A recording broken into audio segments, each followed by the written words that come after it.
نبی کریم علیہ السلام نے فرمایا، بخاری مسلم ہے، فرمایا 7 ہلاک کرنے والی چیزوں سے بچنا، اگر ان میں تم چلے گئے تو ہلاک ہو جاؤ گے۔ 7 چیزیں ہیں جو تمہیں ہلاک کر دیں۔ یا رسول اللہ صلی اللہ علیہ وسلم وہ کون کون سی؟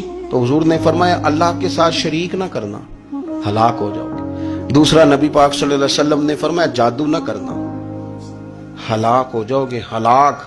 اور یار جسے حضور فرما رہے ہیں ہلاک ہو جائے وہ بچے گا؟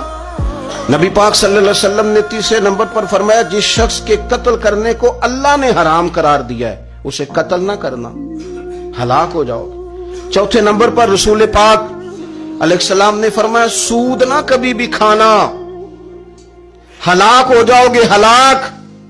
بڑی بڑی دلیلیں دی بینک والوں نے، بڑا سمجھایا تو حاجی صاحب مان گئے، محترم مان گئے، کہنے لگے نہیں جی نہیں وہ کاروبار میں لگاتے ہیں۔ بڑے بھولے والے ہیں ہم، پتہ سارا ہے۔ اور دیکھو سب کاموں کے باوجود مستقل بینکوں میں پیسے اس اکاؤنٹ میں رکھے ہوئے ہیں جہاں سے مستقل سود آتا ہے۔ حضور نے فرمایا نہ کرنا یہ کام۔ تو کہتے میں سود پہ پیسے لے کے کاروبار چمکاؤں گا، تیرے نبی پاک نے تو فرمایا تو ہلاک ہو جائے گا۔ تو کہتا میں میل لگاؤں گا، حضور نے تو فرمایا ہلاکت ہے۔ تو کہتا میں بڑا کچھ کر جاؤں گا تو ہلاکت ہے۔ اچھی طرح سمجھ لیں، اصل مال بھی ضائع ہو جاتا ہے اس بندے کا جو سود کا مال ملا لیتا ہے، اصل برکت بھی اڑ جاتی۔